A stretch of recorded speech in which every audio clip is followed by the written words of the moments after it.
try not to make it that, my and his decisions trump anybody else's decisions, like we don't hold that type of like, well, whatever's better for me and Steven means that everybody else below us doesn't get the same, respect or doesn't get the same say in what's going on. Welcome to Normalizing Non-Monogamy, the podcast where we interview incredible people from across the entire spectrum of non-monogamy to hear their fascinating stories. We strive to bring guests on the show who have a healthy approach to non-monogamy. However, it's important to remember that everyone does it a little bit differently, and the views and opinions expressed by our guests do not necessarily reflect our own. Additionally, we produce this show for entertainment purposes only. Please be aware that we aren't doctors or therapists. Consult a medical professional for anything regarding your health that you might learn about on the show. Enjoy! Well, welcome to episode 278. We're Finn and Emma, and today we have a conversation with Jill and Steven. They've been together for over 18 years, and they just have a beautiful story, and we're so excited to get it out there. Yeah, I'm not allowed to play favorites. No, we're not. But I love this conversation, and I would say it is one of my favorites, if I'm allowed to say that. You can say whatever you want, actually. You're the host. We are the hosts. We are the hosts. We are your hosts, Emma and Finn. I think one of the things, though, that really stands out to me about this is really just the way that Jill and Steven see life as an adventure, see life as a journey, and sort of as an experiment. And as you'll hear them talk about, that's how they live it. And I think it's beautiful. And I think they do a really amazing job of encapsulating that. And so thank you to both of you for coming on and sharing and living it authentically. You don't just talk it, you live it. And that's hard to do. They want each other to be happy above all else. And that was very clear. That came across very clear in the conversation. Yeah. And one of the reasons I believe, look at me just ascribing things to these people. One of the things that is really amazing about the work that they do, especially on Jill's side, is she's a death doula, a certified death doula, and she has a website and a business called End of Life Clarity. And she also runs a podcast called Seeing Death Clearly. Yes. That we talk about both. Yeah, she talks about both towards the end. So we don't need to talk a ton about that, but it is incredibly powerful work. And I think it informs much of how they just seize every day. Yeah. It's amazing. They're amazing. So Stop playing favorites, Emma. God. For anyone who's a premium subscriber, we're going to jump into the interview right now. And for everyone else, we have a couple of announcements before we jump in. And don't go anywhere. We have some new announcements. So first up, if you're not familiar with the premium subscription, I'm going to talk fast for this one. Do it. It's a way to skip these intros at the front, jump right into the interview for only a couple bucks a year, whatever you choose. And it's a way to support the show as well. You can sign up on our website, normalizingnonmonogamy.com, scroll down on the homepage, and you can find links there. But don't worry, if you do that, you're not going to miss all of the important information because we put the important dates in the outro. Exactly. Like one great important date. We have an upcoming meet and greet this coming Friday. February? No. Not February. We're into March now. This coming Friday, March 10th.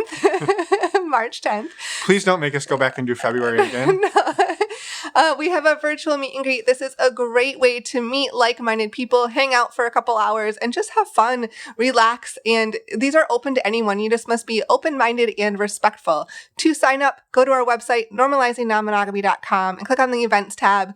It's a pay what you want system, so you can choose what you want to pay. And we would absolutely love you to join us.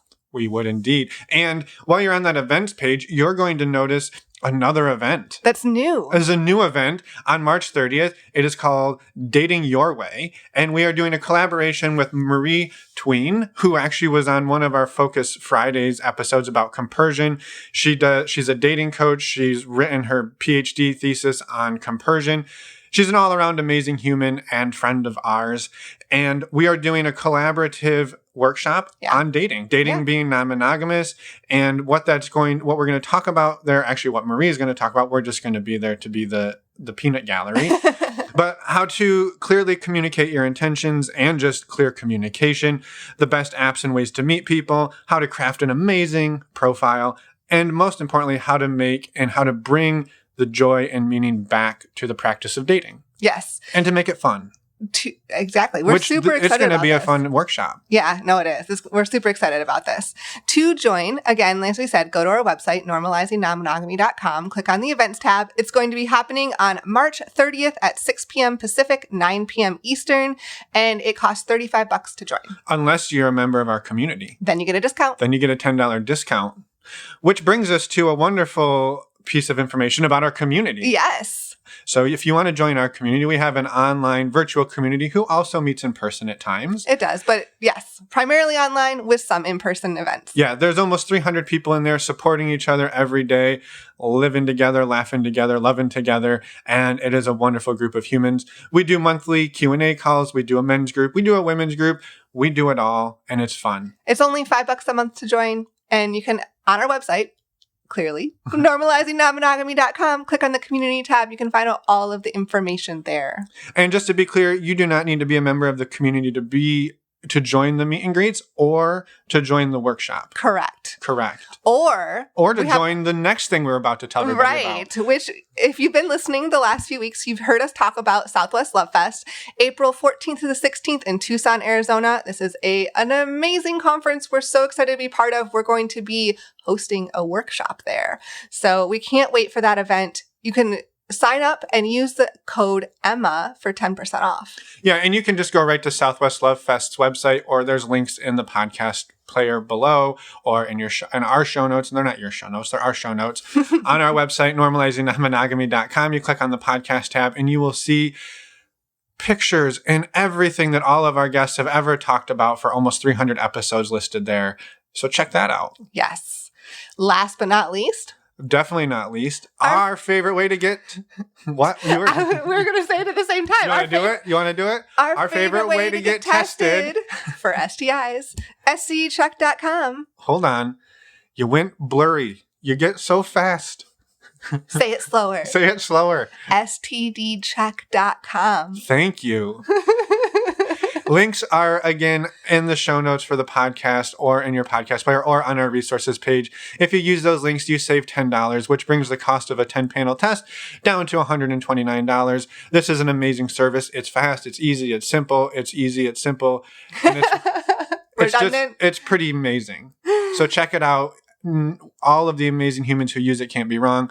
It's a great way to know your status so you can share your status so everybody is informed, making wonderful decisions as you're out there putting your dating skills to test, your meet and greet skills to test, or maybe you're mingling around Southwest Love Fest. Yeah, all of the above. Yeah. And with that, go to our website, normalizingnonmonogamy.com. You've heard us say it all of the time. You can reach out to us, send us a voicemail, send us an email. We'd love to hear from you. We'd love to have you on the podcast. Yeah, come on the podcast. Just give us some feedback, ask us a question. Maybe you could be our next favorite episode. True. Not favorite. No. One of our favorites. We don't have favorites, remember? We have a list of favorites. I have 278 favorite episodes, Emma. That's true. How many do you have? Plus the Focus Fridays. It's true. So I have more than that. All right, fine. Way to one-up me. We'll see everybody on the other side. Let's go talk to Jill and Stephen. Let's go. Welcome to the podcast, Jill and Stephen. We are thrilled to talk to you this morning, and we're glad you're here. Welcome. Thank you. Yeah, thanks for having us. I'm excited. Yeah, we are too. We've been chatting for a few minutes. First of all, I'm going to call it out. Stephen didn't even know what he was doing this morning. He just had a calendar invite, showed up, and found out he was on a podcast. So it's awesome. So maybe starting with introducing yourselves would be a wonderful warm-up question. You go first, honey. Sure. My name's Stephen. We live in New Jersey in the Philadelphia suburbs. I'm 41. I'm cisgendered white male. Jill and I have been married for 18 years this year. Yeah. And we've been essentially together since I was 18, and she was a little older. She was over 21 in the freshman dorm. But I didn't drink, so it didn't matter, but I was a good boy. And we're here to talk about our journey together and our non-monogamy experience and how it's evolved. And I'm happy to share our story because I think it's pretty cool. I think so too. And so my name's Jill. I am a little bit older than Stephen. I'm 44. I know I can't spit it out of my mouth. So when I first met Stephen, he was like the geeky younger guy. But we became best friends almost immediately when we met. And we've been basically together since that moment, even though we weren't dating for a while.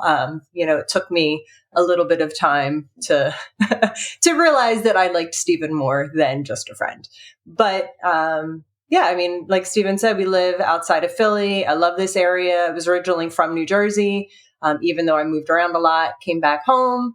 And now we've got 2 kids. We've been here now for, 14 years or so. And I love it. Yeah, in New Jersey. Right after we got married, essentially. Actually, after we got married, we took a 6-month trip through Europe, which was amazing. And then we moved back home to New Jersey. Yeah, it's pretty cool. Mm-hmm. Your story, I'm curious, by the end of your story, how much it overlaps with ours. So far, we have a few things. We have cougars in common. We have both of our wives are older. All right. They were both smitten for us, but wouldn't admit it for a long time. And we spent some time in Europe after graduation. And San Francisco, right? That's where we live. San Francisco. Yeah. Yeah. All right. Well, I do need to correct something. We don't have time. We've got to get on with the interview. I just want to say that he had a crush on me for years. It went that way first. It was. I believe it was mutual, but I was the nerdy young guy. Yes. Intimidated by your prowess. It was mutual, but I just have to say that you weren't like innocent in that whole thing. Oh, wow. Well, I was younger than you. When I met Stephen, he was dating a young woman from his hometown, and he was so in love with her. And the thing that I loved so much about him was that as a woman, it is unusual to become friendly with a guy that it doesn't eventually, that they try to do something, right? Whether it's they want to ask you out or tell you that they love you or try to like feel you up when you're watching a movie. And Stephen like never did any of that. I'd never felt so comfortable around probably any human, but especially around another like man, that I was like, wow, this guy's really special. I was like, there's something really different about him. And then it eventually hit me one day where I was like, oh no, because he still had this girlfriend. And so I kind of like pulled away a little bit because I was not going to influence that situation at all. And then she dumped him and I was like, oh, okay, there we go. It works out well for me. But I mean, one of the things that Stephen and I have told people many times about our relationship together was that we always were really good at communicating with each other. I felt very safe telling him anything and everything about my life before I met him, during the time that we were together as friends. And so when he was going home for Christmas break, him and I had been together for maybe a month or 2 at that point. And he had said to me, you know, she really wants to get back together with me and I don't know what's going to happen. And it was very honest when I said this. I said, I don't care whether you're with me or whether you're with her, as long as you're happy. Like, I just want you to be happy. And it was true. And it was genuine. And I was like, even kind of surprised by it, where I was like, wow, like that means something different, you know, where like, if I could love somebody in a way that I just want them to be happy, even if that means that like, they're not with me. Mm-hmm. And it was true. And I realized, I think at that moment, I was like, oh, this is the guy I want to marry. Like, not only like, are we dating now, but I was like, this is it. Like, this is the person for me. So, especially to have that at like age 22, by the way, or like 21, like you're young, right? Yeah. And I think I knew it at that point too. Like I went home and I felt comfortable telling Jill, you know, I'm not sure what's going to happen. Right. I felt comfortable communicating that to her. And having her say that she just wants to be happy and my ex just wanted me. Mm-hmm. I just knew at that point, like, I mean, it took us a couple of years to get married, but I always remember that. Yeah. Well, you know, we had some things to navigate. I had some, you know, trauma from, you know, sexual assault. Being a woman in the world. I know. Being a woman in the world, you know, and like I had to like work through some of that. And Stephen was always very like patient and loving and like helped me work through it, allowed me to have the space to work through it on my own. And pretty early on in our relationship, I had said to him, my ex before him, we were living in I was in Virginia, he was up in Rhode Island. And I had said to him, like, I don't care what you do. Just don't lie to me. Like, if you want to like go out and have sex with people, like go out on dates, like, I don't care. I just don't want to be lied to. And he was like, oh yeah, sure. Okay, whatever. And then like, I found out he actually had another girlfriend, like a whole thing. Right. And I was like, but, and he was like, well, I thought you were kidding. Like, why would anybody really say that? And I was like, okay, fine. I was like, well, we are done.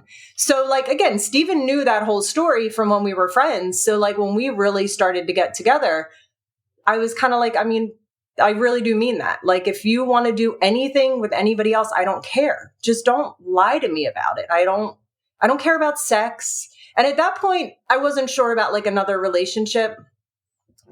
That was maybe a little bit of a stretch for me, but I also didn't have a dad. So like, I definitely had some of that like wounding of like, I needed to feel like I was secure. And so I think at that point, having another relationship was a stretch. But as far as like anything else, I was like, I don't care what you do. Just don't lie to me. And he was like, okay, sure. Like, whatever. And it felt like he heard me and he listened. And we were able to have that conversation and basically set our relationship up, like you said, very young. I mean, we were 20, probably at that point, 23 and 20. And we're like having this conversation of like, I don't care what you do. It doesn't matter as long as we're secure in our relationship. As long as you're coming home to me and we're feeling secure, then I was fine. Yeah, that's amazing. I'm curious on your end, Steven, how did you feel about that? I mean, I think, first of all, it's like a super progressive way of thinking at any age, but definitely at that age. And I can also see hearing that at that age and being like, what the hell? Like, I mean, clearly your other boyfriend was like, no, that's a trap. I'm not going to play that. I'll just lie to her. Like, well, I credit my parents with raising me exceptionally well. They're great role models. They've been married for 43 years. They were high school sweethearts. We never use the language of like my dad and my mom being feminists, but like my dad is definitely a feminist. Like, my mom was the breadwinner in the family. My dad quit his job to raise my younger siblings. He always showed me respect for all people, especially respect for women, especially respect for my mom. So I grew up with the mindset of like, that's just how the world is. So hearing Jill's stories kind of opened my eyes to like what the world is actually like for most people. So when she broached this subject with me, I was just, it was not something I'd ever heard of, non-monogamy, but I trusted Jill and I listened to her, and we didn't even really like open up for years after that. I never had any interest in like doing anything else or having side relationships or like sleeping around. Like, just is not how I was. I was very like career oriented and, I would say family focused, not at that point, maybe family focused, but I had a girlfriend in Jill, and that suited my relationship needs. In college, I was very active. I was on the student council and I was organizing events, and, I was helping out in classes. So like my mind was never like on sex and drinking when I was in college, which also makes it me unusual. But yeah, I mean, that was something that we had talked about, and I was just like, all right, like, cool. Yeah. I love it. And it sounds like you said it was a few years before anything other than a conversation ever happened around it. And I'm maybe just curious around non-monogamy. Around non-monogamy. Yeah. How did it evolve? I mean, for each of you, I imagine, even though you were in a relationship, it probably evolved internally for each of you in a slightly different way. I think when we moved to San Francisco, I'd heard about swinging, and I was like, that sounds like that might be fun. So we had that conversation of like, do you want to try going maybe to like some of these parties and like see what happens? And we tried that for a little while. Like, we went to some parties, we met some really cool people where, maybe we would have like kind of relationships with, like friendships. There's actually one couple that we're still friendly with, even though they're still in California and we're in New Jersey. but it didn't really fit us very well, I think. It seemed like often, and again, this is not all the time, but often in the swinger community, first off, we were a lot younger because we were like at that point 24 maybe. And a lot of the people were older. A lot of the men were very old, and the women were younger, still older than me, but I tended to feel like I was like going along with it for the experience, but not necessarily because I was super attracted to the guy.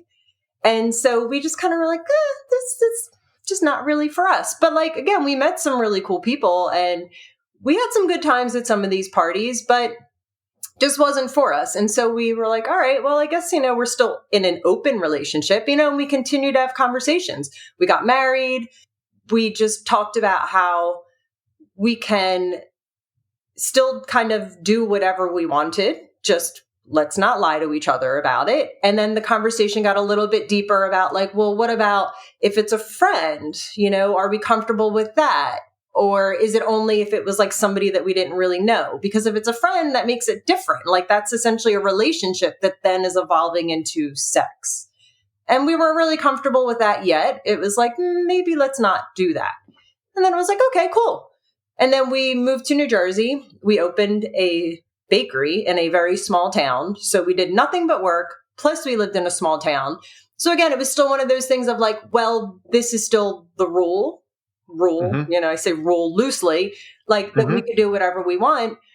But at that point we were so busy working, and we also were a little cautious in that we had a lot of younger women working for us. And so we didn't really want anything to potentially, like we didn't even talk about it with anybody at that point because we didn't want anything to potentially get weird. And so we just kind of left it alone, but it was still something that we felt really confident in. And then actually one time it was funny because Stephen came home and he was like, so one of the customers of the bakery, when you were not there and it was just me and her, was practically like climbing over the counter and like wanting to hook up with me. And I was like, oh, that's interesting. And she was really cute and she was attractive, but I was like, something just doesn't feel right about this. Like you can do what you want, but as a woman and as your wife and as your business partner, I'm going to recommend that this is probably not a good idea. She doesn't feel like she's mentally stable right now. Like there's a lot of weird things. And then it turns out there was a lot of weird things with this woman. Like later on, it all came out amongst like the town members. And I was like, oh, see? Well, I got to chime in. I took Jill's advice and kept it. He did, yeah. Because I trusted her. I trusted her I knew it wasn't coming from a place of jealousy or a place of like disrespect. It came from a place of love that she was keeping an eye out for me. Yeah. So I took her advice not to like hook up with this beautiful young woman. And if we did not have the relationship that we had, especially at that point, because we were working constantly, so we were always together, but it was mainly at work, it would have been easy, I think, for some other people to potentially go along with it because it's tempting when you have somebody that's really young and attractive. And maybe you and your wife are so busy that like you're barely having sex because all you do is work and go home and go to sleep because you're exhausted. And the fact that he felt comfortable coming to me with it. And like you said, he knew that the feedback I was giving him was not from a place of jealousy. It could have ended up really messy like it did for somebody else in the town. And I was very happy that he came home and he talked to me about it. So we had still that openness. We had still that connection and that ability to communicate with each other, even though we weren't necessarily like practicing anything outside of what looks like a normal monogamous relationship. And at that point, basically was a normal monogamous relationship. Mm-hmm. Yeah, I think that's amazing. And the thing you point out there, where it would have been so easy to hear, hey, there's this beautiful person hitting on me, right? Whoever, and their partner being like, oh yeah, I don't think that's a good idea. And it's so easy to be like, sure, it's not. I get that. I can see why you wouldn't like that, right? But you had established a different foundation for your relationship for for multiple years leading up to that point. So that wasn't even really even a question, which I think is amazing. Mm-hmm. Yeah, I mean, because we have been together so long and we've, really developed as adults together, and we've established such a rapport of mutual respect and trust for each other because we have a healthy communicative relationship. It would never cross my mind that she would be doing something hurtful to me or, out of the wrong emotions. Right. I love that about us. I mean, that's why I love you so much. I know. I love you too, honey. I love that. I was also curious back on when you went out to California and started exploring a little bit of the swinging scene. Did anything ever how did those experiences go? And again, you don't have to like get into all the details, but just that's a big step for many people to even think about inviting, even just sexually, into their relationship. Something other than the two of them is a very daunting, or it's a big deal. And I just I think it was amazing that you just kind of glossed over it. Like it was just, yeah. And then we both picked up, playing shuffleboard on the weekends. But it was, I think there's maybe something there that maybe the casual aspect of it, but I'm just curious, how did that time go for the two of you? Well, I think we both feel like life is an adventure, right? So we met in college and we moved to California. We didn't have jobs, didn't have an apartment, just packed our Civic and drove cross country. We backpacked through Europe. We started swinging. We opened a bakery. It's not, it's not a thing to gloss over, but it's part of a pattern of just embracing the coolness of life, right? I would say for me, it was challenging because I was more insecure then. I was not, as I mentioned, really sexually adventurous. I had one partner at that point, my high school girlfriend, and then Jill. And as she mentioned, I was by far the youngest man in any of these situations. It was a bunch of older dudes and their hot young wives, which I did appreciate. But I was also, I was intimidated. And so I never felt really comfortable with most people or most situations that we were in. But I, again, trusted Jill, and I wanted to experience these things with her. And it opened up conversations. It made us more communicative and in touch with each other. And we did have some really nice experiences. She said, we developed some friendships that we still have to this day. So it wasn't all bad, but it was definitely, it was awkward for me a lot because I was just an awkward young man. Yeah. Stories are tracking pretty close, guys. There's a lot of overlap. I'd say we're at about 75% at the moment. So you're doing well. It's so funny. Yeah, and for me, I was very aware of Steven's feelings.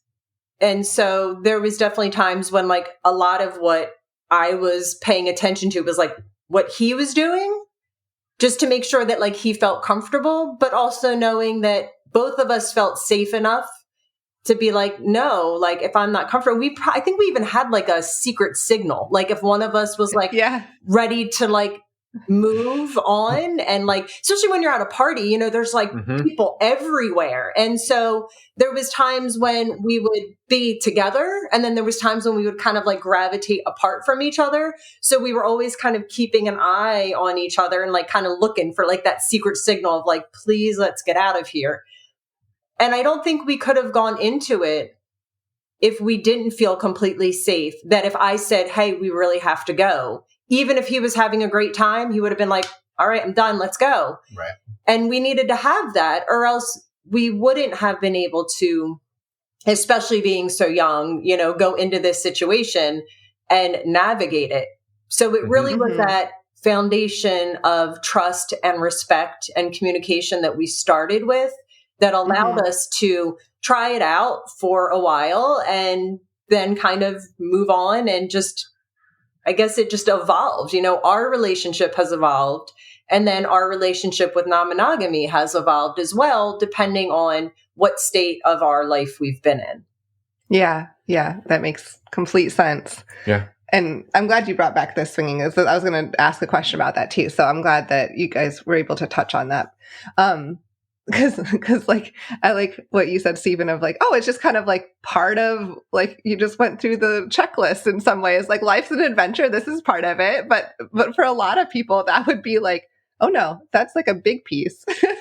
Well, yeah. I mean, there's people who take decades to get to the point that you glossed over in 3.5 seconds. And I think that just is amazing. I think it sort of shows the really highlights the way that you two move through life together, adventuring. And I think it's amazing. And I'm excited to hear more about it. I think a lot of that goes back again to my parents. Like the way they raised me was non-judgmental.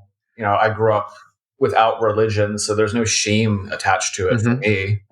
Mm-hmm. And I know a lot of people have that. You know, Jill's a recovering Catholic, so there's, you know, some shame issues in there. But for me, it was just like, sex is part of life. You know, it's just, why not? It can be, why not? Exactly. It can be amazing. It can be awful. It's just another experience of life. Mm-hmm. Yeah. Mm-hmm. Yeah. I love that you tied that back, like kind of thinking through like what influences in your life have led you to that point. Because, you know, in your early 20s, you have a lot of life experience kind of by like role models in that by that time. Right. But the main ones typically generally are some sort of caregivers, your parents or parental figures. And so having that as the model that you had sounds like it really definitely shaped the way you went through your 20s and went through your life, right? Like with that open mind and the non-judgmental piece and your lack of shame. So yeah, I appreciate you bringing that piece in. You were going to ask a question. Yeah, I was just mainly curious so you dodged the bullet in the bakery, your seducer, as we'll call her. And but maybe it sounds like that really brought the conversation back to like a place of reality that this could happen, that there's actually people that might be interested. I'm curious where the story kind of goes from there. We had a couple kids. Yeah, exactly. So we had the bakery. We were living with my grandmother at the time. My grandmother was aging and she was sick. And so, you know, I was taking care of her, and then she eventually died, and we found out we were pregnant with the second one, and like life just kept moving.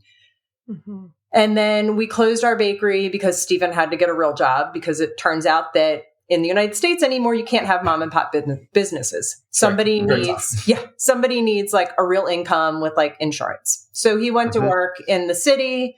That's how we ended up moving outside of the city where we're at now. And so we had the 2 kids, we moved, you know, both of us had like semi-regular jobs, like Monday to Friday. We weren't working, you know, 19 hours a day. We weren't working all kinds of crazy hours. And when I was at the hotel. I guess actually, yeah, you still were working. Yeah, you were working a lot. And I guess that was some of it too. Yeah, now that I think about it, he was working at the hotel, and so he was constantly at work. I was home by myself a lot with our kids, and then trying to work during the day. And he won Employee of the Year. Manager of the Year. Manager of the Year. And so the hotel gave him a trip to anywhere in the United States that we wanted to go. And we were able to stay at a Ritz-Carlton. They paid for our flight. They paid for the hotel, like all this stuff.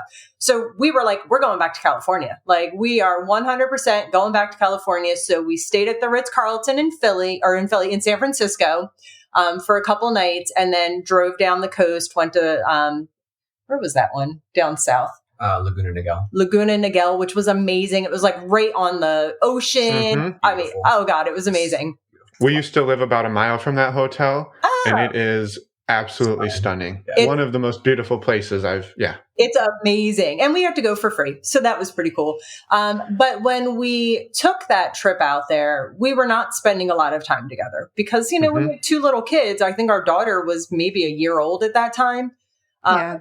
Life is just crazy. And my boss at the time had been trying to have an affair with me. And he was one of the first people that I was like, look, man, like my husband and I have this agreement, and bosses are not part of this agreement. Like absolutely not, can't do it.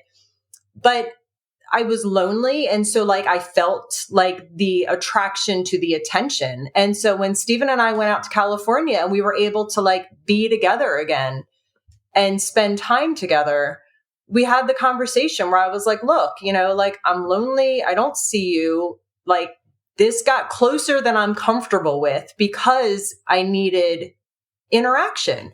So we decided that maybe we would try again to like maybe we'll try out swinging again. Like, I don't know, because it still felt a little bit risky essentially to have like relationships, even though at that point I knew of polyamory and I had already said to Stephen, like, I think I'm polyamorous. Like, that's what I think the term is for what I've felt my entire life essentially. And we decided to get on to like OkCupid and try dating apps. And can I pause here? Oh yeah, There's like a simultaneous storyline going here. Oh yeah. So when we started in San Francisco, there was a friend of ours whom we had, you know, befriended when we lived in San Francisco that Jill was always super hot for. Oh yeah. And I still am. He's amazing. He's one of my favorite people. He's a good dude. Yeah. And I had suggested that like we go to San Francisco and they could hook up. Because like I know they had been having conversations over the last, you know, several years since we had left, and I knew she was hot for him, and we had sort of had an experience with him before we left that didn't feel finished. And so when we went to San Francisco, we did end up hooking up with him. Yeah, we were supposed to hook up with his girlfriend as well, but she had a traumatic death that morning. Yeah. So she, again, all four of us being in a good place, she was told her boyfriend, you still do this thing. I know you're really looking forward to it. I'm not okay with it right now, which was like beautiful. Yeah. Mm-hmm. And so the three of us had this, you know, wonderful sexual experience, and that also continued this conversation. So that was like a theme of our, you know, week in California was built around this experience with this old friend, you know, the conversations that we had around her boss, around, you know, everything, and not having the kids with us and being on the West Coast and really getting away from everything, right? All the obligations of home and kids and business and work and everything really, you know, when you're on vacation, like it opens your mind to have thoughts and feelings and conversations that you don't normally have. So that was it was a life-changing vacation. Like truly, it really was. It made me end up deciding that I should leave that job. It opened up our, you know, polyamorous relationship much more. It was great. You know, speaking of adventures, that was a really excellent adventure that we were on. Yeah, that was a great. That's amazing. It was a great trip. And it really did change the path that we were on because, you know, when Stephen decided to leave his job, it was the understanding that being with me and the kids was more important than a job. He can find a different job. And I didn't know what I was going to do. And I ended up leaving and not working for 8 months because I needed to retire from the kitchen, from operations. I couldn't do it anymore. I didn't know what I was going to do. But just having that faith to just leave, it was powerful. Yeah. Yeah. And scary. but powerful for sure. But he's much better than I am of the the idea of that I can take this leap of faith knowing that things will be okay, even if I don't know what that's going to look like. I still have a little bit of that, like, I don't know, this is really scary. Like, I know things will be okay. I just don't know what that's going to look like. And so I freak out more where he's like, it's going to be fine. It'll be fine. It'll be fine. It always like, is. Okay. So that is a nice balance between the two of us. But when we got back from that trip, we had gotten on dating apps at that point. Right. This friend that we hooked up with, he was like, oh, you know, my girlfriend and I, we use OkCupid. Yeah. That's how we meet people. And you know, so we're on this vacation, we're getting on the apps, we're like kind of feeling it out. We're like, what's going on here? And we were doing it together. It was fun. We were building our profiles together and it was exciting. It was. And at that point, OkCupid had just started allowing you to connect profiles for people that were in open relationships. So we were like, ooh, this is cool. So we can actually like connect our profile. And we still tried at first to meet other couples because we were like, oh, you know, this would be nice. But with the two kids, some of it was like logistically, it's easier for one of us to go out while the other one stays home with the kids. And then the other one goes out while the other one stays home with the kids. And it was nice too, because there's different experiences, sexually that we were interested in exploring, that we weren't necessarily interested in exploring together, but it allowed us to kind of go out there and like do different things and meet different people and experience things that then we get to like talk about it afterwards. But I don't necessarily want to do what he's doing, and he doesn't necessarily want to do what I was doing. And it didn't mean that we didn't want each other to do it though. And so some of it, as we opened like back up into the world of like actually going out and trying to meet people, some of it was about sexual experiences.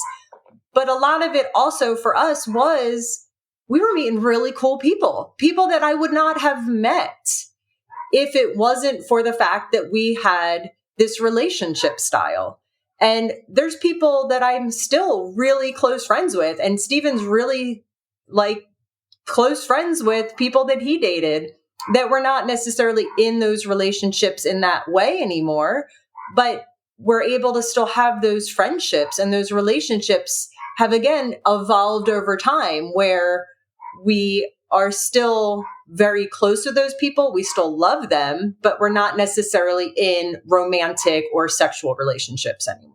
I'm going to pause right here and figure out why the dog is barking, because I don't know if you hear it, but it's really... You're good. You're good. That's kids for you. They're like running around probably with the dogs. It's all good. Yeah. We're actually dog sitting right now. One of Steven's, I guess you would still say this person is still one of his partners. So we get their dogs fairly regularly, and it's nice. It's kind of like an extended family for us to have all these people in our lives, and then their kids, their dogs, their other partners, all of it has kind of added to our life in a way that we would have never been able to do if we weren't so comfortable in developing relationships with other people. Yeah, that's amazing. And I'm curious, at this stage of the journey, roughly what age were you? Like how? Like right after the California? Yeah, the California trip into sort of, letting that open back up. Building the OkCupid profiles. Mid-30s? Yeah. So I was probably about 36, 37. So Stephen would have been like 34 or 35. Yeah. We call that period the tramp age. The tramp age? Yes. Now I'm in my mid-30s. I'm feeling much more confident in myself. I'm an older man. I'm more comfortable in my body. And I had some really, really fun experiences. We had fun experiences together. We had them separately. Yeah. I mean, we went to some clubs in Philly sometimes. We've been, again, to parties that, we just showed up to them differently now that it was, 10 years later, and we were just older and more confident in ourselves. Yeah, there's a weird question. I'm curious because Stephen, I kind of tracked that. Joe called you the nerdy younger guy, and that's I can relate. So I'm curious, did you feel in that mid-30s time frame that like the awkward wore off? I don't know if that makes sense or not. I mean, some of the awkward wore off, and some of the awkwardness was embraced, right? I found that women really appreciated who I was because I'm a good listener, because I'm a good communicator, because I'm respectful, and because I'm weird and awkward, but I embrace that, and it's just who I am. I always showed up as myself, right? I wasn't, there's no con, or there was no deceiving. There was no like ulterior motives, right? And so I would show up on dates and just be myself. And I think I'm a pretty decent person. So like it worked out very well for me. And I'm not a bad looking guy. So like that certainly helped. So I think it's, the awkwardness wore off, but the awkwardness was also just part of who I was, and I was okay with that. Yep. And I think there is a shift that happened somewhere. I'm maybe sort of in this phase of Yeah, it's not that it wears off, but people start to see it as more of a positive than I think when you're in your early 20s and it's like, who's this weird guy? And then later on, it's like it's sort of embraced in a different way a decade later. I've kind of noticed in a weird way. Yeah, I mean, there's less of the, I feel like when you are in high school and you're in college in your early 20s, there's minds are still young and there's still that perception of like what the cool guy is, right? Mm-hmm. Mm-hmm. For better or worse. Yeah. Yeah. And so in my early 20s, I still had that perception of I wasn't the cool guy. So I was still, like you said, awkward, but I didn't embrace that awkwardness because I didn't feel it myself. I didn't feel like I was the cool guy. Yeah. Or I didn't feel like I was attractive because I was still felt like I was in a young body, especially with these like beautiful older women and these older men that we were swinging with in San Francisco. Where in Philly, I'm on dates with people my age or, younger women and they see me differently, but they see me differently because I see myself differently. Mm-hmm. And I was much more confident. I try not to be, arrogant or cocky about it, but having humility and certainly goes a long way as well. Yeah. And Stephen doesn't really care what people think about him, which is part of what I've always loved in the sense, like, again, he's not going out and like doing nasty things because he doesn't care. He hurts people. But even like last night, we were at a school event in, again, kind of a small town, and our daughter had to get drug along because it was her brother's event, and she brought her makeup kit. So like in this giant auditorium with like all these parents and all these kids and all these teachers and the mayor and all this stuff, she's putting lipstick on Steven and blush, and she drew little hearts on both of our faces. And so for the rest of the night, me and Steven walked around with lipstick, blush, and hearts on our faces because she did it to both of us because he doesn't care. It was more about the experience with me and our daughter that rather than being like, you can't put lipstick on me. I'm a guy. Like, guys don't wear lipstick. There was none of that. It was like, oh, sure. You want to, all right, what color you want to do? Which one do you think would look better on me? And so for the rest of the night, we walked around, and I know that there was probably, I forgot about that. There was probably, Until I got home. Yeah, there was probably people like talking to the mayor. Yeah. And I'm sure there was folks in that room that were just like, what is up with those two? Because there's people in town that know that we're polyamorous, which again, they tend to get very confused about like what we actually are. So we've heard all kinds of stuff. But, we definitely do not try to follow the crowd. And I've kind of always been that way, but being with Stephen and doing it together allows me to really feel confident and feel safe doing that, of just being like, look, y'all, this is me, like, take it or leave it. Like I don't walk around with a sign on my shirt saying I'm polyamorous, but if it comes up in a conversation, or like right now, both Stephen and I have, partners that we've had for many years. My partner and I have been together for 4 years. I think him and his partner have been together for 3 years. So, they come to the house, they hang out with the kids, they come to our parties. Our neighbors are kind of like, what? And then it's like, oh, well, this is so-and-so. And we just go with the flow. And so most people are like, oh, all right, sure. Whatever works for you is fine with us. There has been some judgment. I mean, I've definitely met some people in town that have been judgmental about it, but in the long run, I don't care. I don't like them anyway. When it comes down to it, I've realized that like, they're not my people. I don't like them for other reasons, and that's okay too. But we just, this like confidence that has come with age, but really a lot of that confidence, I think also is because we really help build each other's confidence up in that, there was times when maybe Stephen was like getting ready to go on a date, or he comes home from a date and like, we'll have conversations and I'm like, you're amazing. Like, come on, you're amazing. Everybody loves you. And it's true. Like, women really love him. When we meet people, yeah. Well, and it's kind of like, there may be men that are like, 30s, 40s that are single and they're complaining about it. And Stephen never has a problem having more than one partner other than me. Like, if he wanted to, we just don't have time for it. But I mean, like, if you're the right type of person and you show up the right way, women will love you. Even if you are a little geeky and a little bit awkward in some ways, they will really love you. Stephen has no problem finding more women than he could actually deal with. And I have met some truly fantastic human beings through the dating sites and the dating scene. Even not the dating scene, I've organically met people like on business travels that we've met organically and just had beautiful experiences. And it's really cool. Yeah. And it's just having those connections. What I love about polyamory and like where we're at now is like I feel totally free and totally comfortable to meet someone and not have limits on where it can stop, like where my marriage says it has to stop, where society says it has to stop.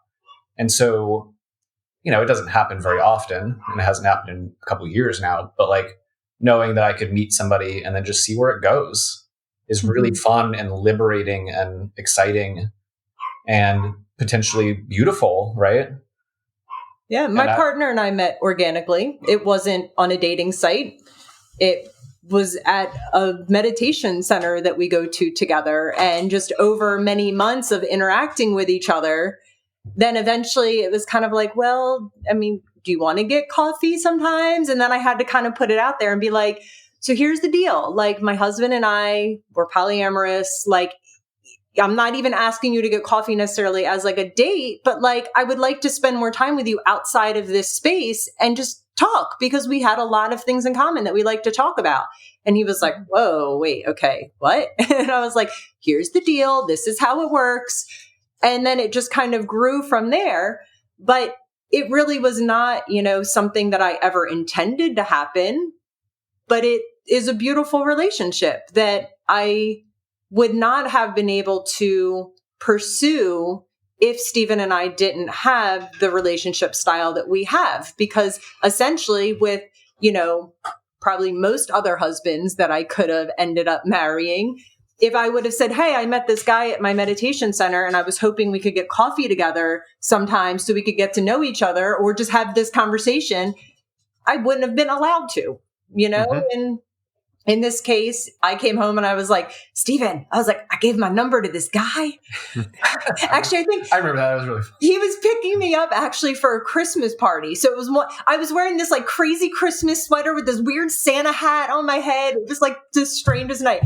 And he picks me up and I was like, I gave my number to a guy at meditation. And he was like, oh yeah, like what's the deal? Like, and so the whole like drive, I was like, I don't know, like I'm really anxious. Like, what if he doesn't text me? What if he thinks I'm weird? And like, and it, it was all part of the experience. I love that him and I go through these experiences together. And in some ways, like his ex-partner, it's hard because when relationships end, like my relationship with her had to end as well. And I really loved her. We were actually really close. We used to joke, I guess not even really joke, we were sister wives, because like that relationship that I had with her was more, even though like it wasn't a sexual relationship between her and I, it was very much a like, this is between the three of us in a lot of ways. And so when that relationship ended, my relationship with her ended as well. But on the other hand, I got home from work yesterday and Stephen was on the phone. And when, he got off the phone, he was like, oh, I just called, your partner because I needed some advice about something. And so we talked on the phone and he gave me great advice. And so it brings people into our lives that it's not just between me and my partner and between Stephen and his partner. It's really that we're creating these like beautiful relationships that help guide us in a lot of different areas of our life, including dogs, like this little fuzzy one that is now joining us. I'm curious on the part about when Stephen's relationship ended. I can understand why you ended that relationship as well, Joe, but I'm curious because I don't think it has to be that way. And I'm curious how you two.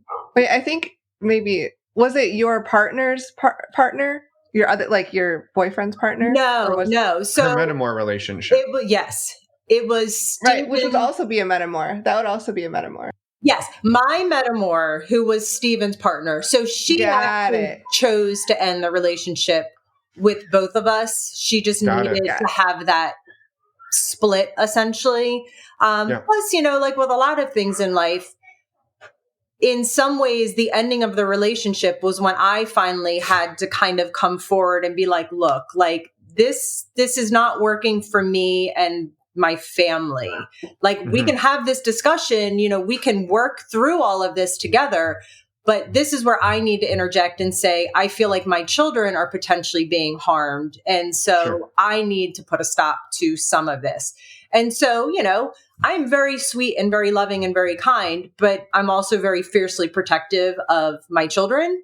And so I think, you know, when the relationship ended, but Steven's still friends with her. Actually, Steven's going to her birthday party next weekend. And, you know, and that's great. Like, I'm glad they're still friends. But, you know, I think a lot of it was that she really just needed to kind of cut ties with the entire situation. And I understand it and I respect it. But I do, you know, I miss her. I really loved her. I thought she was awesome. I still think she's awesome.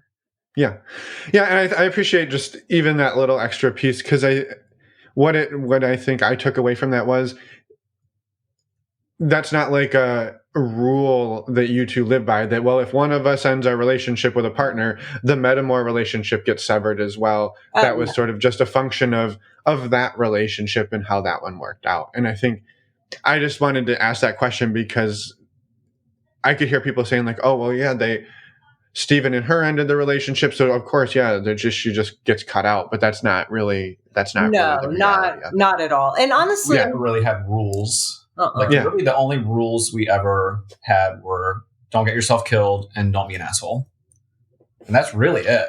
Yeah, I mean, we didn't want to put restrictions on each other, right? We had boundaries for ourselves, but we never imposed those.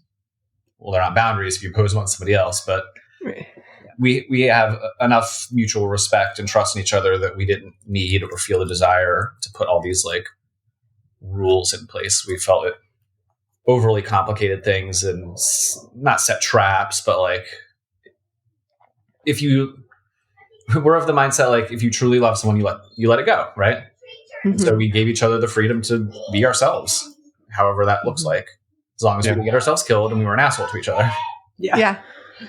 Yeah, which is huge. I mean, I feel like those two rules you could live your whole life by and cover pretty much all the bases, which is amazing. I think there is room for what is an asshole to one person may not be to another, and I know then you can get in the weeds a little bit there about, well, what are some of the nuances to that? But I think in general, you get a pretty good vibe for that with your partners. Yeah. And you're right. There is, you know, definitely nuances into like, you know, what an asshole actually is. But I think, you know, the basic was we were not out to do this to harm anybody, you know, like that's why it is ethical non-monogamy, I guess is the way some people word it. Right. And I will admit that there was times when I got into relationships that maybe were not as ethical as I would like. And Stephen was always, he never told me not to do it, but he also was like, have you thought this through? This is maybe not the greatest idea. And me being a little stubborn, I don't always listen. I will always 100% admit that anytime he's ever warned me about a relationship, he's always been right. So one of these days I will probably start listening better. But it was really that, you know, we didn't want to hurt people. It was more that if we develop these relationships, we're doing it in a way that we're being honest with everybody so that they know that, you know, Stephen and I are a unit. We are not breaking up. If you come into a relationship with one of us, it's with full understanding that we are going to be together and you can be together with us, even if that means that there's, you know, some people are not as comfortable being as close knit. You know, we're like me and Stephen and my partner, we have a group text that we've had for years, and all day long, the three of us are texting each other. Like maybe somebody's not comfortable doing that, but you're also still getting essentially the two of us if you're dating one of us. And we definitely had met, you know, some people too in the world of polyamory where there was like a lot of rules. And then it was kind of like, well, you know, I can do this, but my wife says I can't do it in the house and that we can't talk about this. And it just felt very like not restrictive necessarily, but it just felt like maybe there was just not the level of honesty that we were kind of looking for in our relationships. And so we kind of, again, over the years have learned what works for us and what doesn't work for us. And it's fine if that's the way other people do it. Right. But I don't like having to look at my clock and be like, well, it's Sunday at 5 p.m. That means I'm not allowed to text right now because that's the time that they said we can't text in. And, but now we can't do. That's just too much for me. Again, our calendars already are hard enough to keep track of sometimes. I don't need to be trying to piece together with somebody else's, 18 calendars as well. But if it works for other people, that's cool too. It's just not how we do it. Yeah, I think that makes a lot of sense. And kind of as you're talking, it kind of brings up hierarchy for me and how I'm curious how you two, what do you kind of fall into is how do you approach hierarchy in your relationship and in your relationship and with others? That's an interesting question. We never sat down and talked about our hierarchy. It just kind of naturally happened where, yes, Stephen and I, we are married. We are the primary partners of each other. We have children together. Legally, we're married. We have bank accounts together. We own a house together. There's definitely things that we are very connected in a lot of ways. My partner does not have anybody else except for me. So essentially, I'm his primary partner, but he's kind of, I guess, my secondary partner. But we've gotten into a good flow of that. He knows that Stephen and I are not necessarily a step above mine in his relationship, but we just have that different connection because of the children and the shared, whatever else. But the long term is that I see the three of us, really being together. And, we've talked about either getting a really big house together where we could have separate spaces, or maybe tiny houses all on the same property so we could still have separate spaces, but be together. Because again, as my work as a death doula has shown me, towards the end of life, as we age, we need a different level of support that maybe I hadn't really thought about when I was younger, when I got into this, where now I'm starting to think I might have to be taking care of two aging men, maybe that are sick. I might have to be the caregiver for two men. What does that look like? But at the same time, if Stephen were to get sick, my partner 100% would be right here, right along with me, helping me care for him. And the same would be true if my partner got sick. Stephen would show up just like he would for me. And so there's a lot of intricacies in the way that we kind of structure our relationship, but we try not to make it that, my and his decisions trump anybody else's decisions, we don't hold that type of well, whatever's better for me and Stephen means that everybody else below us doesn't get the same, respect or doesn't get the same say in what's going on. We try, but we never really sat down and said hey, we are the primary partners and all these other things underneath us. But when the conversations have needed to come up, at one point, his one partner, we did talk about having her move in with us and what that would look like, co-parenting our children. And, at that point, I was 100% behind it. I was sure, this could be amazing. Having another person in the house to help me take care of kids. Yeah. What's there not to like about that? But that's not the path that we went down. But now that we went through that experience, would we potentially go that direction again? It's certainly not something Stephen's searching for now. His partner is married, has her own family, has her own kids, that seems to be fitting a little bit better in what he's able to provide at this point. Yes. Yeah. But that doesn't mean that if the right person came along, that it wouldn't have potentially ended up. So we're so open to whatever experiences, but right now, I am so happy with Stephen and my partner that I don't know if I'll ever potentially date anybody else ever again. But I still am, obviously I'm polyamorous. I'm still married. I still have my partner, and I am not close to the idea of that in maybe 5 years or in 10 years. But right now, with my life the way that it is, the way that it's structured, I'm really happy and I'm really content with my two people that love me just like fiercely. And I love them both so much that it doesn't feel like Stephen and I are like on a different level than my partner and I. It's just different. It's just a different relationship. And all of these relationships are different, and, that's okay. Yeah. Yeah. Thank you. Thank you for expanding on that a bit. I think it makes a lot of sense. Yeah, I love it. And I think too, it's maybe actually a great place. You kind of touched on your work a little bit. And I think expanding a bit on what your work is, and I think it is so well informed by the way you two live your life that I think it's amazing. And I would love to have that conversation around what you do. And so maybe explaining what a death doula is, and then what your work looks like, and how it inspires the way you live or the way that you two live. Oh, 100%. I love talking about it, honestly. So a death doula is a non-medical person, essentially, that works with people and their families at the end of life. Similar to hospice in the sense that we show up and we support people and we help them through the emotional and the spiritual, essentially like stuff that comes up when we near death, because we don't talk about death in our culture. We don't see it in an real, honest way. Most of the time, what we see in movies and TV shows is not what it looks like.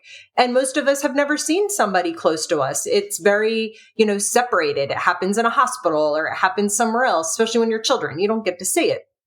And so what I do as a death doula is I come in and I support people through any fears and anxieties. I also support people in planning. So there's paperwork that, a lot of death doulas will do. But even just having a conversation of what do I want at the end of life? What does Stephen want at the end of life? It's an important conversation for us to have with our partners, but it's very uncomfortable because we've never done it. And Stephen and I actually, again, big surprise, when we were younger, we had this conversation because if anybody remembers Terry Schiavo, like 2003 or so, when I heard about what happened to her, I said to Stephen, do not let that happen to me. Like, I do not need my family from New Jersey, super Catholic, swooping in and being like, nope, we are going to keep her alive at all costs, because that's not what I want. And so we actually had it all written down while we were a lot younger, because I absolutely did not want that for myself. And he knew I didn't want it. And so we took care of that when we were younger. But most people don't have those conversations. And that's why as a death doula, sometimes people say to me, well, when should I hire you? Like when somebody's actually dying? No, death doulas, we can really help at any stage of your life, help you have the conversations, think about what you want and plan for it.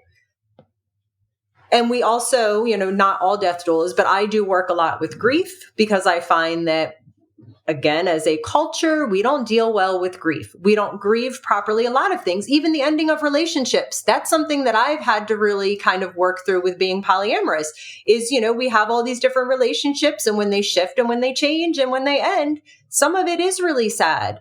And it can feel threatening sometimes if your partner is like really upset about the ending of a relationship, if you're not understanding that this is part of the process. We have to grieve. We have to feel all of those feelings, or else it's going to just get bottled up inside and it will come out eventually. So I do work with people on all different areas when it comes to end of life and grief. And the thing that I want to say, it was a gift that was given to me, that as I did my training to become a death doula, as I really thought about my fears, because I didn't think I knew I was never afraid to die, but I was really afraid of Stephen dying. I was really afraid of one of our children dying, to the point where if I thought about it, it would give me anxiety. It would make me feel a little bit sick. But working with all of those fears, working through those anxieties, and just really spending a lot of time understanding the benefit of thinking about our death and our loved one's death.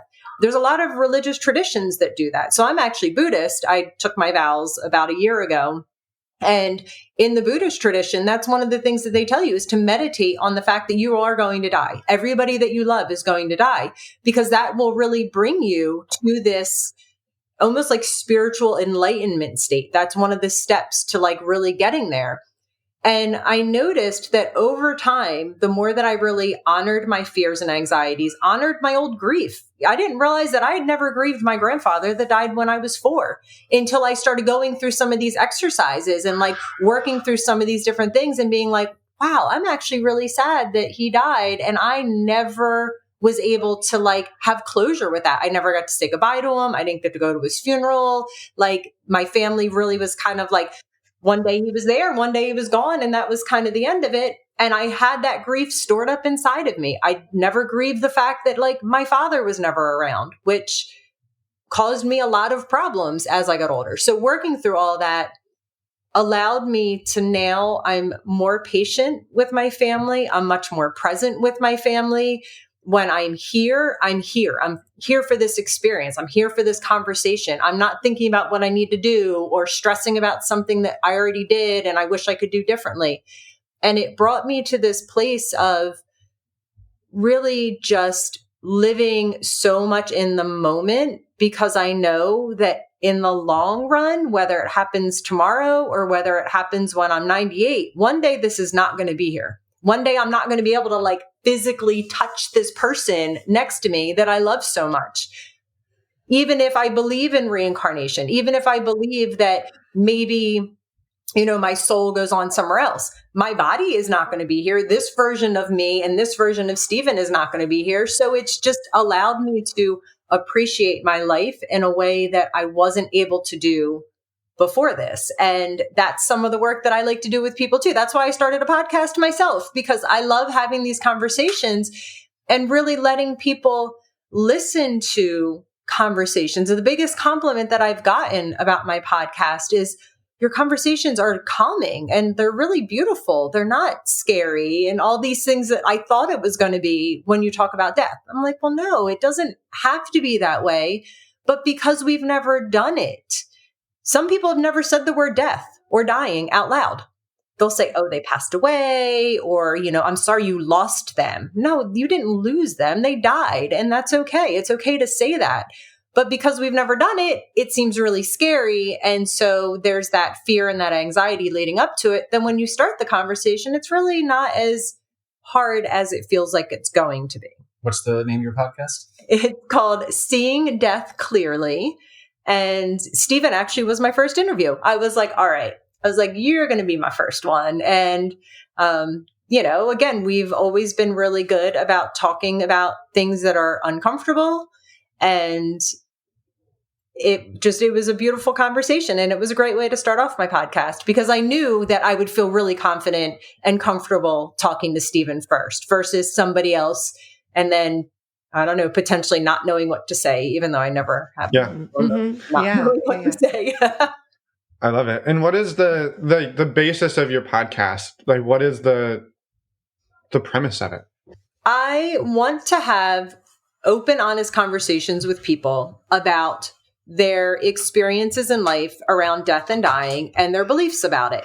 And so it's really with people that are everyday people, including like my husband. It's also with professionals that, you know, are working in the grief space or the death space that have written books. I mean, it goes through the whole spectrum, but even the professionals, you know, I interviewed somebody the other day that works for hospice. And so we talked a little bit about hospice, because most people don't understand hospice. They really have these like misconceptions about what hospice is. And then it led into a conversation of, you know, his beliefs about death and dying. And he's also gay. So he's in the LGBTQIA community. And then I talked about being polyamorous and like some of the intricacies of navigating the end of life when you're in a kind of like fringe community, because I didn't know for sure. I actually ended up talking with a lawyer. I said, what happens if my partner is in the hospital and we're not legally married and he's dying? Can I even go see him? Do I have any rights? Like, if his parents get called in because they're his next of kin, his dad doesn't know about me. So is his dad going to be able to stop me from coming in the hospital? And the lawyer was like, 100%. His father can stop you from being with him by his side unless he gets it in writing and you get all that paperwork taken care of. And I was like, damn, I am glad I know that, because I would have been crushed if anything, God forbid, were to happen to him and I couldn't be with him. And it was just things that I hadn't thought about. Again, when I started this, when Stephen and I were younger, you don't think about the end of life. You don't think about death and dying because you're young. Like, of course, you're invincible. Not die. Exactly. Forever. Yeah, you're invincible. But now it's really important for me to understand these things. And so these are the types of conversations that I have on my podcast of, educating people, but also just making it normal to talk about our experiences with death and dying and grief and what that looks like for people, because it is different for everybody depending on where we grow up, what our religious beliefs were when we were children, even versus what they are now. Like, our experiences are different, but in the long run, we all are going to die. We're going to know somebody that's going to die. We're going to have to go through this, and pretending that we're not going to really is not going to save us from anything. If anything, that's when the situation, when you are faced with it, that's when it's overwhelming and traumatic and super stressful, because we hadn't thought about it and we hadn't prepared for it. And now all of a sudden, again, God forbid, now all of a sudden it's in my face that Stephen's in the hospital and these doctors are asking me all these questions about what does he want? Does he want this? Does he want that? And I'm just overwhelmed with grief and emotions. And I have no idea because we'd never talked about it. Where now I feel better prepared. Yes, it would still suck, like if he dies soon, I'm still going to be heartbroken. It's still going to be terrible, but at least I know what he wants. And I know that I will feel confident in making decisions and knowing that I showed up the best that I could.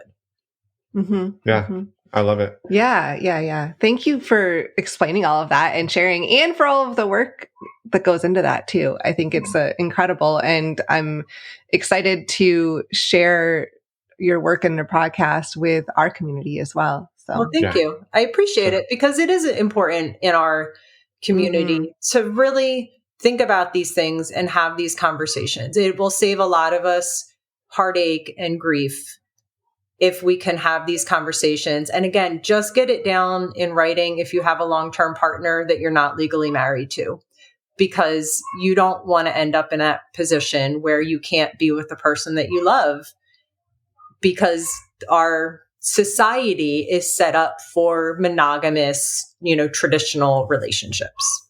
Mm-hmm. Yep. Yeah. Well, thank you both. I mean, for everything you've shared today. It's been covered amazing. a lot of ground, and there's more questions. Oh, man.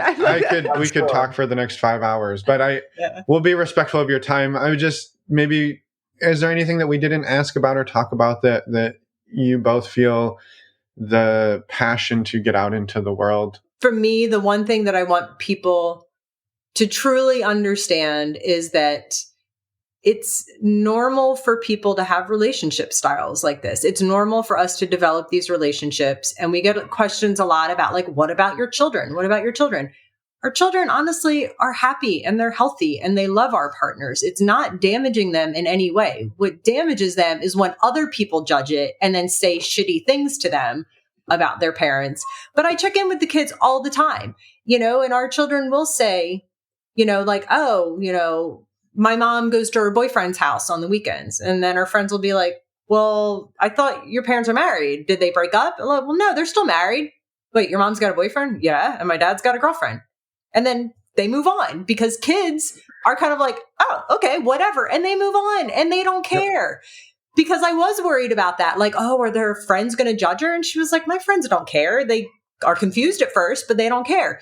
It's the other adults that for some reason feel shame. Yeah, exactly. They feel shame and they need to push it off onto us. But Stephen and I are happy and healthy. Our family is happy and healthy. It's okay to live your life differently than what society tells us to. So really, even if anybody's listening and they're kind of like, I don't know, can we do this if we have kids? Isn't it complicated? It's fine. Honestly. Life's complicated. That's true. Just part of life. Yeah, life is complicated. Yeah. I love that. And I think too, that it's the shame that gets injected by the other parents and the other adults. But I firmly believe this. And yes, this isn't for everybody, but I think there are so many people who, when they hear that, they're like, what the hell? I didn't know that was an option. Why am I living like this when that's an option? And then rather than do something about it, it's, well, let me make you feel shitty about the thing that I actually want for myself, but I don't know how to do that. So I'm just going to make you feel bad about it for a while. How about that? Like, yeah, great solution. I think too, like, I want to share a story real quick about our daughter. She's 9, and how this is helpful for her and how it's giving her the language that she needs as she grows up and gets into her own relationships.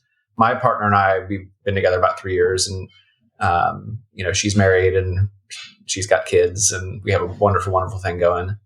And we love each other deeply. And we were having an argument recently, and we don't often get into arguments, but we were having some troubles, right?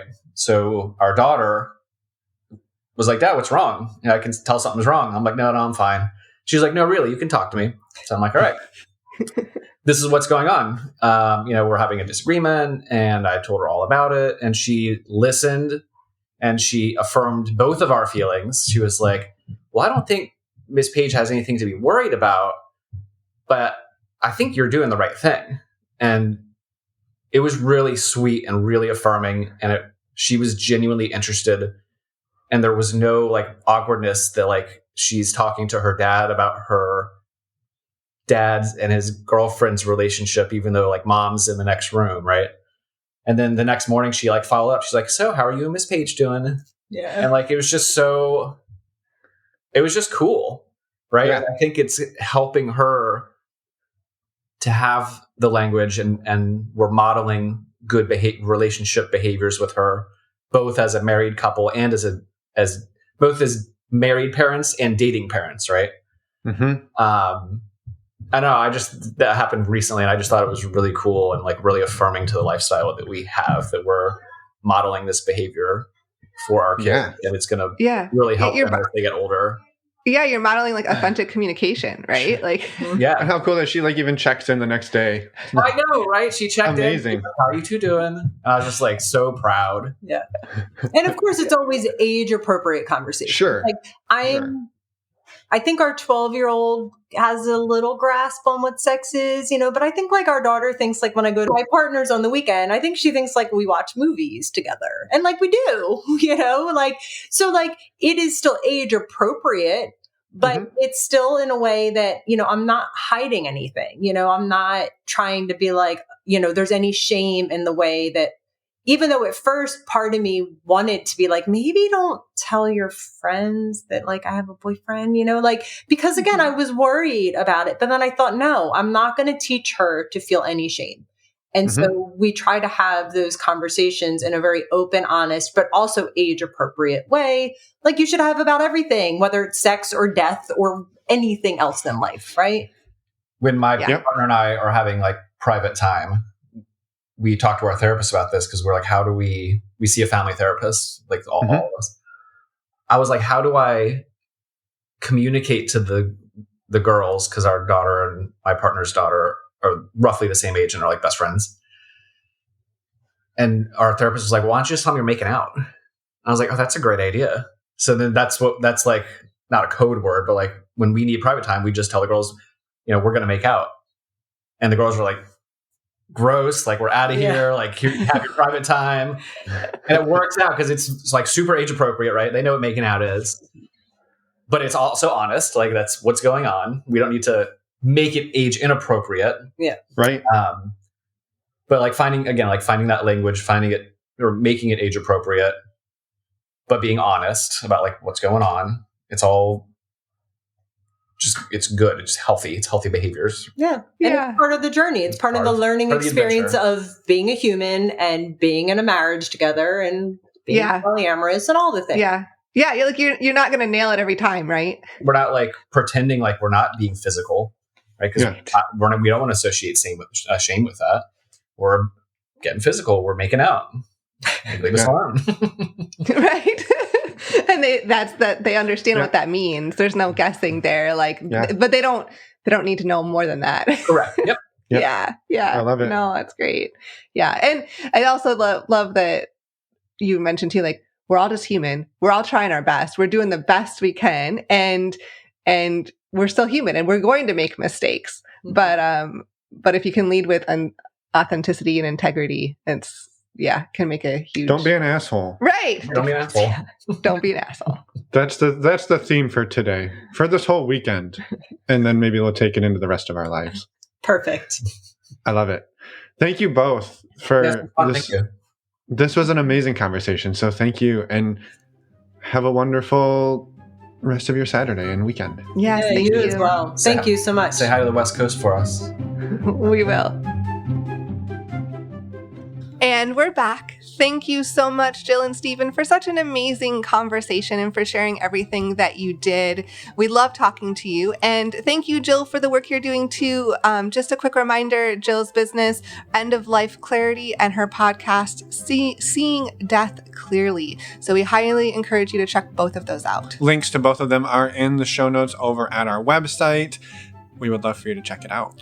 And a few other quick reminders. We have a virtual meet and greet coming up this Friday, March 10th, 2023. These are open to anyone. You just must be open-minded and respectful. We also have a new workshop on Dating Your Way coming up March 30th at 6 p.m. Pacific, 9 p.m. Eastern. And we will be attending the Southwest Love Fest, April 14th to 16th in Tucson, Arizona. Information about all of these are in your podcast show notes or on our website, normalizingnonmonogamy.com. One quick clarification on Dating Your Way. Yes. We are not actually the facilitators good point. of the workshop. That is hosted by Marie Tween, who was a former guest on the podcast talking about compersion, and she's an actual dating coach. Not something you and I are worthy of coaching at the moment. Not at the moment. Not at the moment. But we will be. We're going to take the course. That's true. It's like when you can actually be a piano teacher. All you have to do is be one lesson ahead of your students. So you can be taking lessons. You just have to be 1 week ahead of your hashtag side hustle. I don't even know what to say to that.